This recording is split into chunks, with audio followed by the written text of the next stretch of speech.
శ్రేష్టాచరణని పురుషార్థం జ్ఞానజన్మని సౌభాగ్యం శ్రేష్టాచరణని పురుషార్థం శుభ సంకల్పాలు సర్వలు గంధించి సంగమ ఘడియలలో తండ్రితో కలిపే సమయమిదే ఇదే ఇదే నీ మహోపకారము సోదరా తేనెలొలికించు తీయని పలుకులు అందరికీ ఆనందం ఇది మనసులో కదిలించు మైమరపించే అసలు కళ ఇది మధుర కళ మైమరపించే అసలు కళ ఇది మధుర కళ తేనెలొలికించు తీయని పలుకులు అందరికీ ఆనందం ఇది మనసులో కదిలించు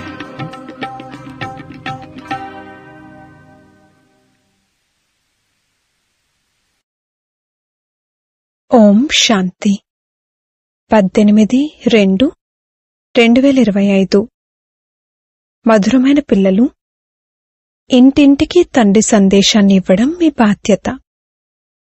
ఎటువంటి పరిస్థితుల్లోనైనా యుక్తిని రచించి తండ్రి పరిచయాన్ని ప్రతి ఒక్కరికి తప్పకుండా ఇవ్వండి. ప్రశ్న: పిల్లలైన మీకు ఏ విషయంపై అభిరుచి ఉండాలి? జవాబు: ఏవైతే కొత్త కొత్త పాయింట్లు వెలువడతాయో వాటిని తమ వద్ద నోట్ చేసుకునే అభిరుచి ఉండాలి. ఎందుకంటే ఇన్ని పాయింట్లు గుర్తుండడం కష్టం. నోట్స్ రాసుకుని అప్పుడెవరికైనా అర్థం చేయించాలి. అలాగని రాసుకుని మళ్ళీ ఆ నోట్స్ అలా పడి ఉండడం కాదు. ఏ పిల్లలైతే బాగా అర్థం చేసుకుంటారో వారికి నోట్స్ రాసుకునే అభిరుచి ఎంతగానో ఉంటుంది. పాట: ప్రపంచంలోని లక్షలాది మంది. ఓం శాంతి.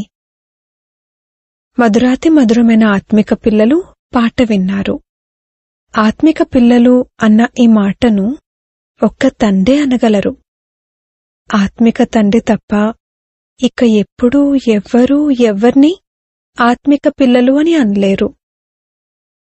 ఆత్మలందరికీ ఒక్కరే తండ్రి అని, మనమందరము సోదరులము అని పిల్లలకు తెలుసు. బ్రదర్హుడ్, సోదర భావం అని గానం కూడా చేస్తారు. అయినా కాని మాయ ప్రవేశత ఎలా ఉందంటే దాని వలన పరమాత్మను సర్వవ్యాప్యాన అనేస్తారు. మరి అది ఫాదర్హుడ్, పితృభావమవుతుంది.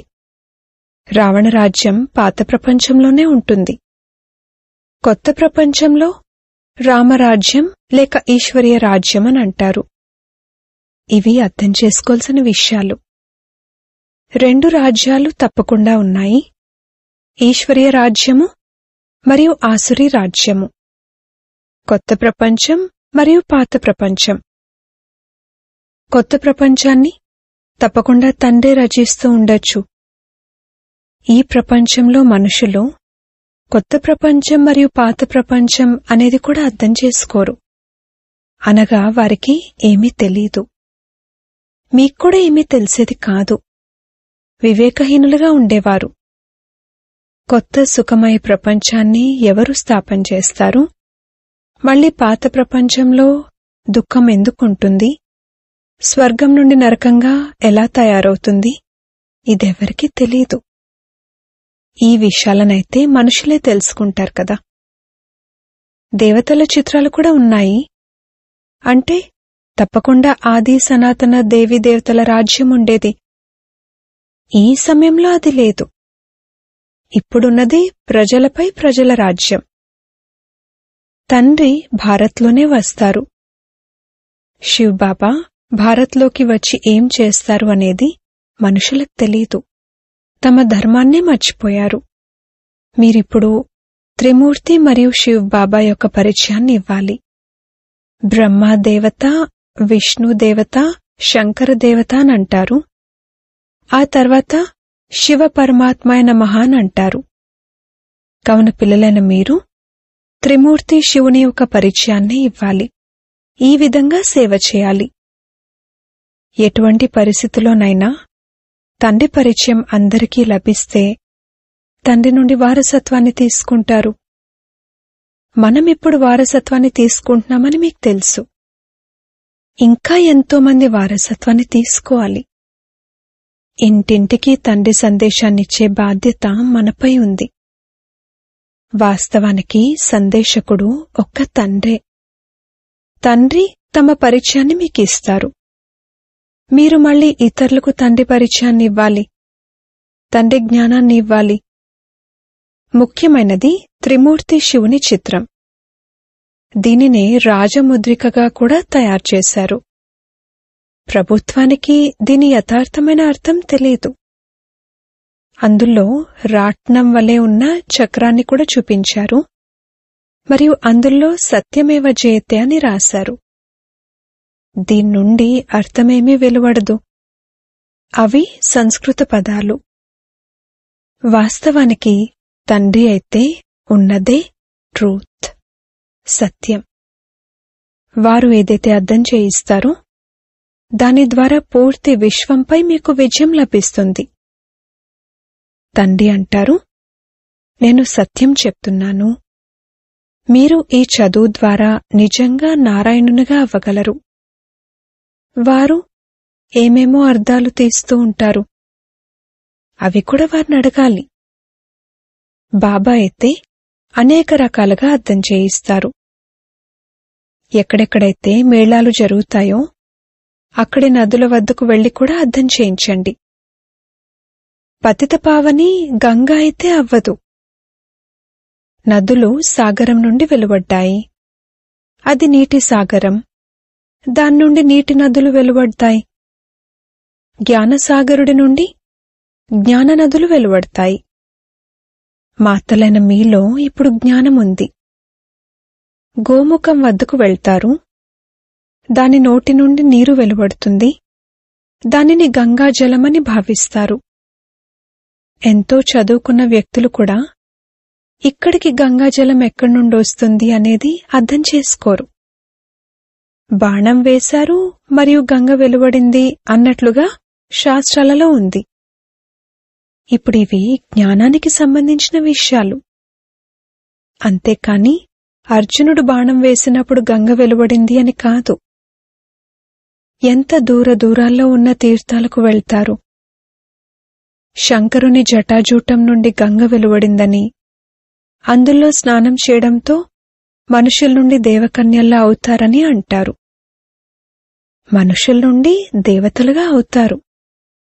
ఇది కూడా దేవకన్యల వలె అవ్వడం వంటిదే కదా.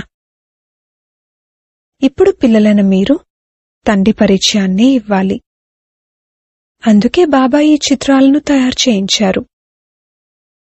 త్రిమూర్తి శివుని చిత్రంలో పూర్తి జ్ఞానమంతా ఉంది. వాళ్ల యొక్క త్రిమూర్తి చిత్రంలో కేవలం జ్ఞానాన్ని ఇచ్చే శివుని చిత్రం లేదు, జ్ఞానం తీసుకునేవారి చిత్రం ఉంది. ఇప్పుడు మీరు త్రిమూర్తి శివుని చిత్రంపై అర్థం చేయిస్తారు. పైన జ్ఞానాన్ని ఇచ్చేవారున్నారు. బ్రహ్మకు వారి నుండి జ్ఞానం లభిస్తుంది. దానిని వ్యాపింపజేస్తారు. దీనినే ఈశ్వరుని ధర్మస్థాపన యొక్క మెషినరీ, యంత్రాంగం అని అంటారు. ఈ దేవీదేవతా ధర్మం చాలా సుఖాన్నిచ్చేటటువంటిది. పిల్లలైన మీకు మీ సత్య ధర్మం యొక్క పరిచయం లభించింది. మమ్మల్ని భగవంతుడు చదివిస్తారు అని మీకు తెలుసు. మీరు ఎంత సంతోషిస్తారు. తండ్రి అంటారు, పిల్లలైన మీ సంతోషానికి అవధులుండకూడదు. ఎందుకంటే మిమ్మల్ని చదివించేవారు స్వయంగా భగవంతుడు. భగవంతుడు నిరాకారుడైన తండ్రి, అంతేకాని శ్రీకృష్ణుడు కాదు. సర్వుల సద్గతిదాత ఒక్కరేనని తండ్రి కూర్చుని అర్థం చేయిస్తారు. సద్గతి అని సత్యుగాన్నంటారు, దుర్గతి అని కలియుగాన్నంటారు. కొత్త ప్రపంచాన్ని కొత్తదని, పాత ప్రపంచాన్ని పాతదనే అంటారు. ఇప్పుడు ప్రపంచం పాతపడేందుకు ఇంకా 40,000 సంవత్సరాలు పడుతుంది అని మనుషులు భావిస్తారు. ఎంతగా తికమక చెంది ఉన్నారు. ఒక్క తండ్రి తప్ప ఈ విషయాలను ఇంకెవ్వరూ అర్థం చేయించలేరు. బాబా అంటారు, నేను పిల్లలైన మీకు రాజ్యభాగ్యాన్నిచ్చి మిగిలిన వారందరినీ ఇంటికి తీసుకువెళ్తాను. ఎవరైతే నా మతంపై నడుచుకుంటారో వారు దేవతలుగా అవుతారు. ఈ విషయాలు పిల్లలైన మీకే తెలుసు. కొత్తవారెవరైనా ఏం అర్థం చేసుకుంటారు? తోటమాలులైన మీ కర్తవ్యం తోటను నాటి తయారు చేయడం. తోట యజమాని అయితే డైరెక్షన్ ఇస్తారు. బాబా ఏమీ కొత్తవారిని కలిసి జ్ఞానం ఇవ్వరు. ఈ పని తోటమాలుల్ది. ఉదాహరణకు బాబా కలకత్తా వెళ్లారనుకోండి. అప్పుడు పిల్లలు, మేము మా ఆఫీసర్ను, ఫలానా స్నేహితుణ్ణి బాబా వద్దకు తీసుకువెళ్లాలి అని అనుకుంటారు. బాబా అంటారు, వాళ్ళేమీ అర్థం చేసుకోరు. తెలివి తక్కువ వారిని ఎదురుగా తీసుకొచ్చి కూర్చోబెట్టినట్లవుతుంది. అందుకే బాబా అంటారు, కొత్తవారినెప్పుడూ బాబా ముందుకు తీసుకురాకండి. ఇది తోటమాలులైన మీ పని, అంతేకాని తోట యజమానిది కాదు. తోటను తయారు చేయడం తోటమాలుల పని. ఈ విధంగా చేయండి అని తండ్రి డైరెక్షన్లు ఇస్తారు. అందుకే బాబా ఎప్పుడూ కొత్తవారిని కలవరు.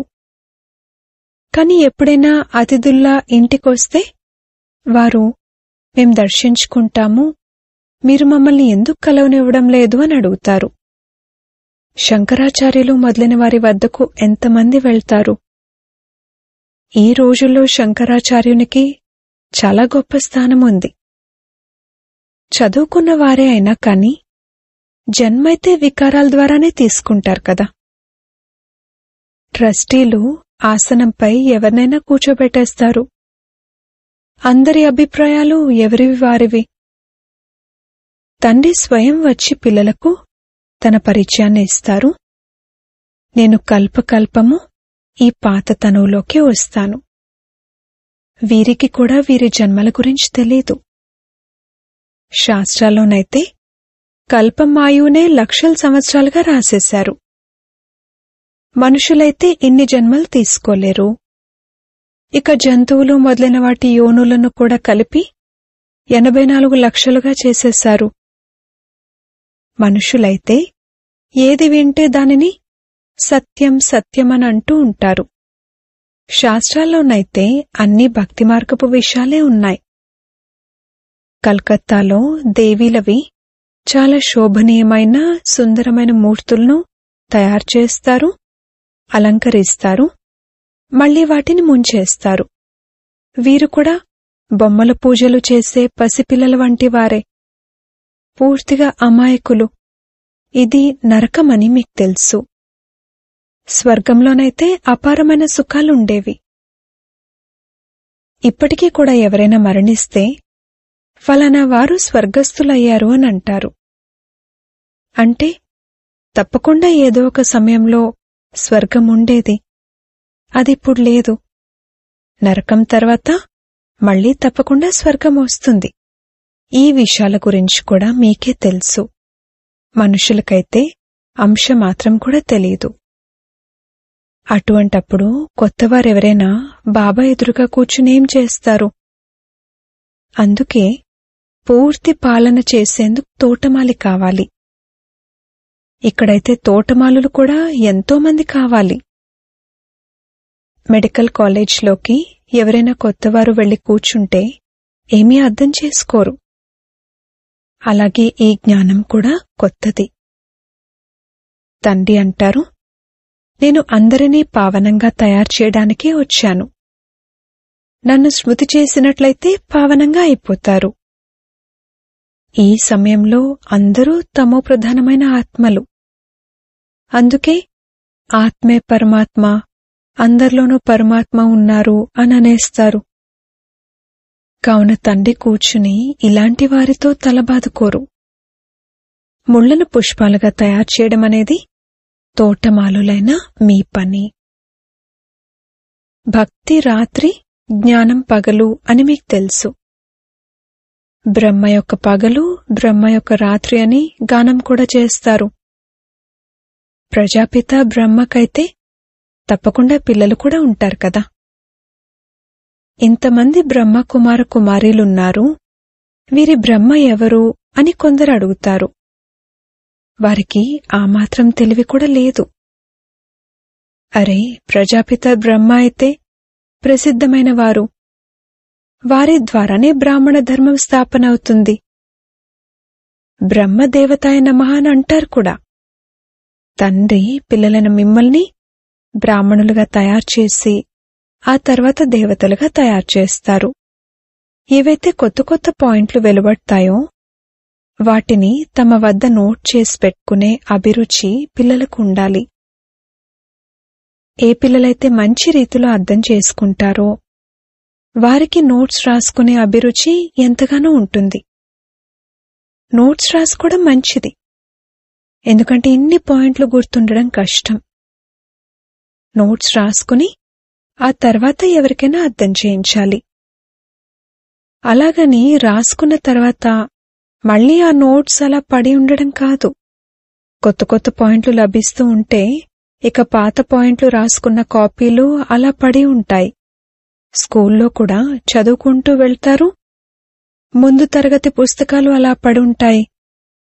మీరు అర్థం చేయించేటప్పుడు చివర్లో ఇది అర్థం చేయించండి. మన్మనాభవ, తండ్రిని మరియు సృష్టి చక్రాన్ని స్మృతి చేయండి. ముఖ్యమైన విషయం, నన్నొక్కరనే స్మృతి చేయండి. దీనినే యోగాగ్ని అని అంటారు. భగవంతుడు జ్ఞానసాగరుడు, మనుషులు శాస్త్రాల సాగరులు. తండ్రేమీ శాస్త్రాలు వినిపించరు. వారు కూడా శాస్త్రాలను వినిపించినట్లయితే ఇక భగవంతునికి మరియు మనుషులకు మధ్యన తేడా ఏముంది? తండ్రి అంటారు, ఈ భక్తి మార్గపు శాస్త్రాల సారం నేను మీకు అర్థం చేయిస్తాను. ఆ మురళిని అనగా పిల్లన గ్రోవును వాయించేవారు పామును పట్టుకున్నప్పుడు దాని కూరలు తీసేస్తారు. తండ్రి కూడా విషాన్ని తాగడం నుండి మిమ్మల్ని విడిపిస్తారు. ఈ విషం వల్లనే మనుషులు పతితులుగా అయ్యారు. దీన్ని వదిలేయండి అని తండ్రి అంటారు, అయినా కాని వదలరు. తండ్రి తెల్లగా తయారు చేస్తారు, అయినా కాని పడిపోయి నల్లముఖం చేసుకుంటారు. తండ్రి పిల్లలైన మిమ్మల్ని జ్ఞానచితపై కూర్చోబెట్టేందుకు వచ్చారు. జ్ఞానచితపై కూర్చోవడం ద్వారా మీరు విశ్వాధిపతులుగా, జగజ్జీతులుగా అవుతారు. అచ్చా, మధురాతి మధురమైన సిక్కిలదే పిల్లలకు మాతా పితా బాప్దాదాల ప్రియ స్మృతులు మరియు గుడ్ మార్నింగ్. ఆత్మిక పిల్లలకు ఆత్మిక తండ్రి నమస్తే. ధారణ కొరకు ముఖ్య సారము. మొదటి పాయింట్, సదా సంతోషముండాలి. మేము సత్యధర్మ స్థాపనకు నిమిత్తులము. స్వయంగా భగవంతుడు మమ్మల్ని చదివిస్తున్నారు. మా దేవీదేవతా ధర్మం చాలా సుఖాన్నిచ్చేటటువంటిది. రెండవ పాయింట్, తోటమాలులుగా అయి ముళ్లను పుష్పాల వలె తయారు చేసే సేవ చేయాలి. పూర్తిగా పాలన చేసి అప్పుడు తండ్రి ముందుకు తీసుకురావాలి. కృషి చేయాలి. వరదానము, పాత దేహాన్ని మరియు ప్రపంచాన్ని మర్చిపోయే బాప్దాదా యొక్క హృదయ సింహాసనాధికారి భవ. సంఘం యొక్క శ్రేష్ఠాత్మల స్థానం బాప్దాదా యొక్క హృదయ సింహాసనం. ఇటువంటి సింహాసనం పూర్తి కల్పంలో లభించదు. విశ్వరాజ్యం లేక రాష్ట్ర రాజ్యం యొక్క సింహాసనమైతే లభిస్తూనే ఉంటుంది, కానీ ఈ సింహాసనం లభించదు. ఇది ఎంతటి విశాలమైన సింహాసనమంటే దీనిపై నడవండి, తిరగండి, తినండి, పడుకోండి, అయినా కాని సదా సింహాసనాధికారులుగా ఉండగలరు. ఏ పిల్లలైతే సదా బాప్దాదా యొక్క హృదయ సింహాసనాధికారులుగా ఉంటారో వారు ఈ పాత దేహం మరియు దైహిక ప్రపంచం నుండి విస్మృతులై ఉంటారు. దీనిని చూస్తూ కూడా చూడరు. స్లోగన్: హద్దులోని పేరు, గౌరవం, ప్రతిష్టల వెనక పరుగుపెట్టడం అనగా నీడ వెనక పడడం వంటిది. అవ్యక్త సూచనలు: ఏకాంత ప్రియులుగా అవ్వండి. ఏకతను మరియు ఏకాగ్రతను అలవర్చుకోండి.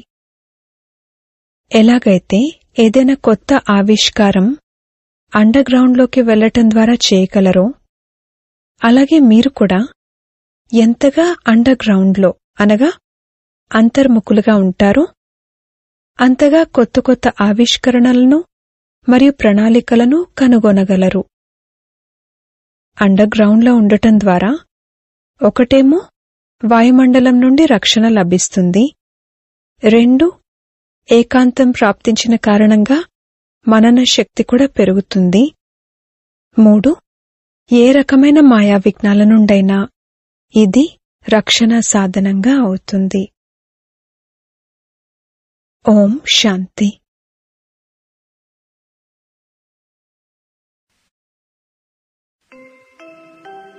సద్భావనలతో సహకారములతో సుందర సృష్టిని నెలకొల్పాలి.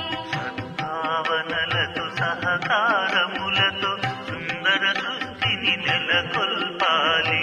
సర్వుల సుఖమే కోరాలి. నవ్య సంస్కృతిని తేవాలి. సర్వుల సుఖమే కోరాలి. నవ్య సంస్కృతిని తేవాలి. దివ్య సంస్కృతి రావాలి. సద్భావనలతో సహకారములతో సుందర సృష్టిని నెలకొల్పాలి.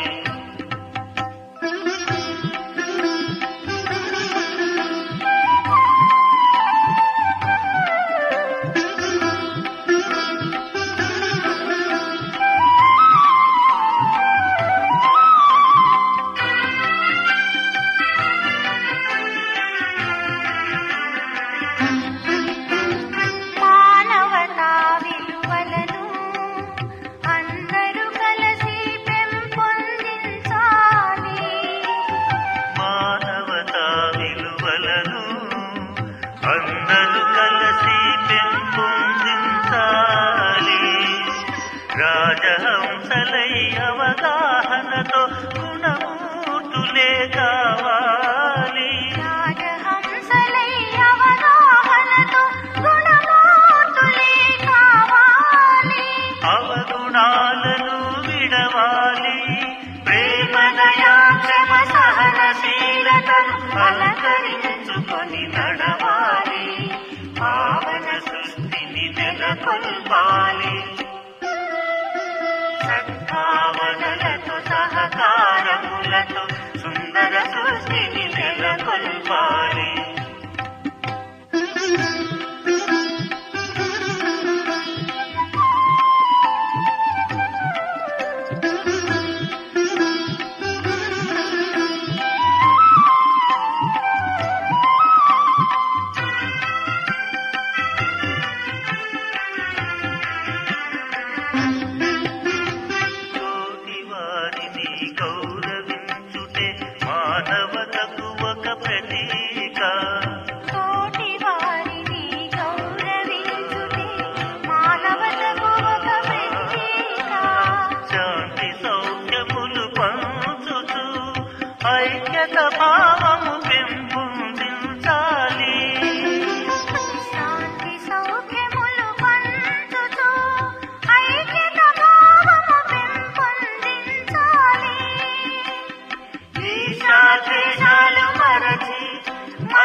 సంస్కృతిని తేవాలి, సర్వుల సుఖమే కోరాలి, నవ్య సంస్కృతిని తేవాలి, దివ్య సంస్కృతే రావాలి.